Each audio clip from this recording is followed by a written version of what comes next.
खुदा उनकी जिंदगी कुछ कलाम से सीखने को है। ज़बूर 127 उसकी पहली आयत से लेकर तीसरी आयत तक, अगर खुदावंद ही घर ना बनाए तो बनाने वाले की मेहनत अब्स है। ये बड़ी एक खूबसूरत बात है। खुदा का पाक कलाम जो है वो पूरा ही बड़ा ही बाबरकत और बड़ा ही खूबसूरत है। जब हम खुदा के पाक कलाम को पढ़ते हैं,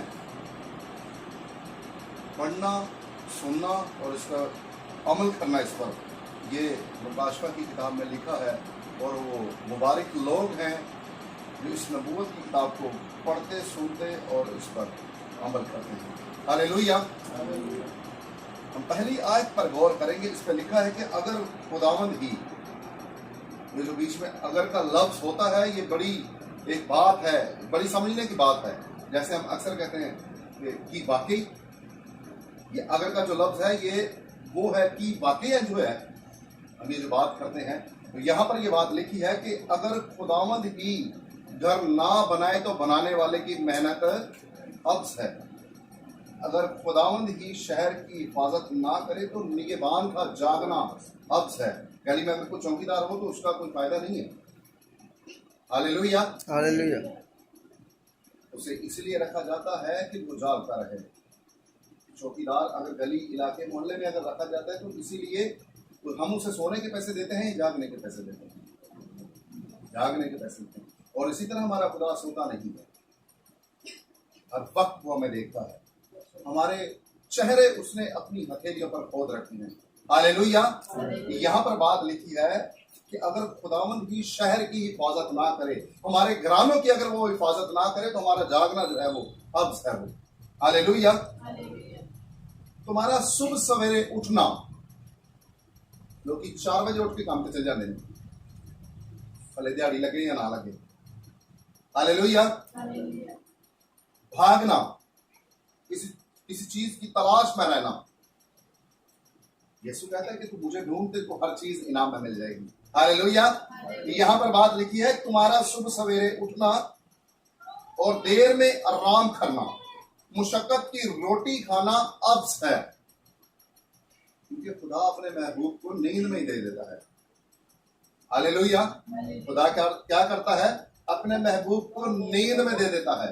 ये उसकी मर्जी है, वो उसे नींद में दे या जागते हुए दे या कब दे। मैं थोड़ी सी बात खुदा का रूह जैसे मुझे गाइड कर रहा है, मैं वैसे आपको जरूर इसकी तशरीह करके मैं जरूर आपको समझाना चाहूंगा। यहाँ पर बात लिखी है कि खुदा अपने महबूब को नींद में दे दे। पहले इससे बात हमने सीखी है कि अगर खुदावंद ही घर ना बनाए तो बनाने वाले की मेहनत अब्स है। खुदा की मर्जी है। खुदा तो 10 साल के बाद औलाद जैसी नेमत से नवाजता है, किसी को 20 साल के बाद नवाजता है, किसी को 3 साल, किसी को 4 साल, और किसी को ऐसा होता है जैसे आप सब देख रहे हैं। खुदा की शुक्रगुजारी है। ये खुदा के काम है, खुदा के बेत हैं। वो जिसे जब चाहे औलाद जैसी नेमत से नवाज दे, जिसे जब चाहे वो नींद में ही दे देता है। हालेलुया। इसकी तीसरी आयत हम पढ़ते हैं, उसमें लिखा है, फिर दोबारा याद दहानी करवाता जाऊं, ज़बूर 127 उसकी तीसरी आयत में लिखा है, देखो। लफ्ज क्या है? और देख वो ही सकता है जिसकी आंखें हैं। हालेलुया। ब्लाइंड जो शख्स है, जो नबीना है, वो कभी देख नहीं सकता। अपाहिज शख्स चल नहीं सकता। यहां पर खुदा ने एक बात लिखी है कि देखो, औलाद खुदावंद की तरफ से मिरास है। मिरास किसे कहते हैं? मिरास किसे कहते हैं? मिरास उसे कहते हैं जो विरासत में मिली जाती है। हालेलुया। मिरास वो है जिसे विरासत कहा जाता है, जो आपको इनाम मिलता है, जो आपको उजरत मिलती है जैसे किसी काम की। वो क्या बात है? वो देखो, औलाद खुदावंद की तरफ से क्या है? मिरास है। और पेट का फल उसकी तरफ से क्या है? अजर है वो। और अजर उसे ही मिलता है जो मेहनत करता है। हालेलुया।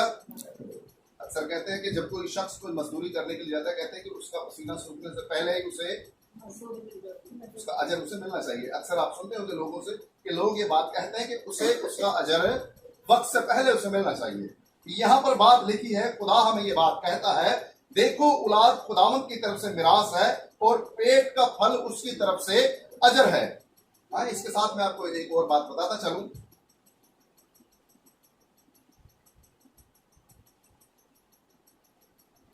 इमसाल 22 बाप उसकी 6ठी आयत में लिखा है। अब आगे हम सीखने की तरफ हैं। यहां पर तो बात हमने ये सीखी है कि अगर खुदावंद ही घर ना बनाए तो बनाने वाले की मेहनत अफसोस। अगर खुदावंद ही शहर की हिफाजत ना करे तो निगहबान का जागना अब्स है। और देखो खुदावंद की तरफ से निराश है। अगली बात जो है वो हम सीखने को है। इमसाल 22 बाप उसकी 36वीं आयत में लिखा है, लड़के की उस राह पर तरबियत कर जिस पर उसने जाना है। हालेलुया। लड़के की उस राह पर तरबियत कर जिस पर उसने जाना है, बूढ़ा होकर भी वो वहां से ना मुड़े। कोशिश यही थी बागे अदन के अंदर। खुदा बाप ने जब आदम को जब बनाया, अब ये बात जो है हमें थोड़ा पीछे जाना पड़ेगा इस बात को सीखने के लिए।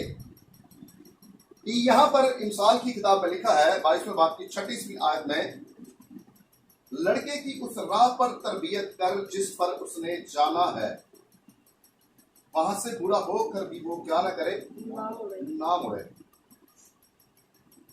जब खुदा बाप ने बाबा आदम को जब बनाया और उस पर एक हुक्म क्या कर दिया, जारी कर दिया उस पर एक हुक्म कि बे रोक टोक तू क्या करना, इस दरख्त का फल खाना जितने भी यहां पर हैं उसका ना खाना जिसकी बाबत मैंने तुझे मना किया। वो बाप जो है उसने आदम को ये क्या किया, एक हुक्म उसके ऊपर जारी कर दिया ये क्या करना है, सारे दरख्तों के फल खाने, इस दरख्त का फल नहीं खाना। इसी तरह रूहे जमीन पर रहते हुए उसके बाद जो बात चली, ये बात जो है वो उसी बात के साथ है कि लड़के की उस राह पर तरबियत कर जिस पर उसने जाना है, वो बुरा होकर भी उससे ना मुड़े। इंसान आदम है एक खताकार, गलती का पुतला है। क्या है वो? हम कोशिश यही करते हैं कि हमारी औलाद जो है वो अच्छी राह पर चले। हालेलुया। हम अपनी तरफ से 110% यही कोशिश करते हैं कि हमारी औलाद जो है वो अच्छी राह पर चले। जो हमने नहीं किए या हमने खुदा का पाक कलाम नहीं सीखा तो हमारी औलाद वो सीखे। वहां पर भी ये बात की, खुदा ने उसे हुक्म दे दिया जैसे माँ बाप अपनी औलाद को हुक्म देता है, तो बेटा ऐसा नहीं करना, वैसा नहीं करना, ये नहीं करना, वो नहीं करना। लेकिन आदम जो है वो अपनी मर्जी करता है। मेरी बात को समझ रहे हैं आप? तो वहां पर जो है खुदा ने इस बात का उसे हुक्म दिया कि बे रोक टोक फिर वो ज्यादा तू बारे फाड़ने ने घड़ियाल वेखना, पखे वेखना, एलसीडी वेखनी है, अलमारी वेखनी है, फोन वेखने, लोग किन्ने पे ने की घर पे हर चीज आपने देखनी है। लेकिन जो देसी ने पे वो नहीं वेखना की पकाया है। यही बात खुदा से ये बात कर रहा है। मैं आपको तमसील के साथ वो बात समझा रहा हूं। खुदा ने यही बात उसे की कि बे रोक टोक जो तेरा दिल करता है तू खा पी, लेकिन उस दरख्त को हाथ ना लगाना, इसकी बाबत मैंने तुझे मना किया। यहां पर भी वही बात है कि अपने लड़के की उस राह पर तरबियत कर जिस पर उसने जाना है। हालेलुया। और इसकी बरकत जो है मैं आपको बताता, खुदा के पाक कलाम में से ज़बूर 128 उसकी पहली से 5वीं आयत तक।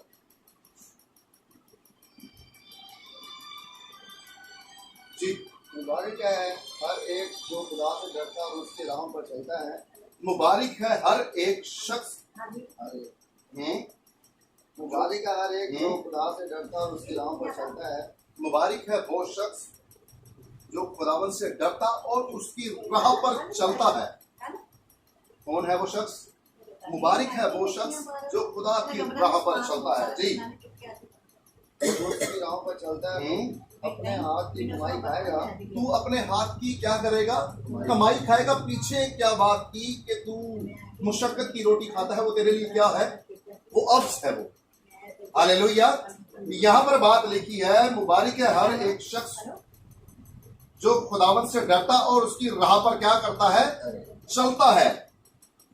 तू अपने हाथ की क्या करेगा? कमाई खाएगा। तू मुबारक और सादतमंद होगा। हालेलुया। तो अपने हाथ की कमाई कौन खाएगा? जो खुदा से डरता है, जो खुदा की राह पर चलता है। और तीसरी आयत है इसकी, जबूर 128 की तीसरी आयत में लिखा है, तेरी बीवी तेरे घर के अंदर मेवादार ताक की मानिद होगी। कौन होगी? तेरी बीवी तेरे घर के अंदर मेवादार ताक की मानिद होगी। कहता है कार सेवा ते खा मेवा। हालेलुया। कार सेवा ते खा मेवा। जो यीशु की सेवा करते हैं वो मेवे ही खाते हैं। और यहां पर भी ये बात लिखी है, तेरी बीवी तेरे घर के अंदर मेवादार क्या होगी? ताक की मानिद होगी। और तेरी औलाद तेरे हाथ दस्तरखान पर क्या होगी? जैतून के पौधों की मानिद। हालेलुया। खुदा हमें बरकत देना चाहता है, खुदा हमारी हिफाजत करना चाहता है। खुदा हमसे वो चाहता है कि हम खुदा की राह पर चलें जो खुदा हमें देना चाहता है। जी चौथी आयत हम पढ़ेंगे, ये बड़ी ही बाबरकत बात है जो पीछे हमने खुदा का बात कलाम सीखा।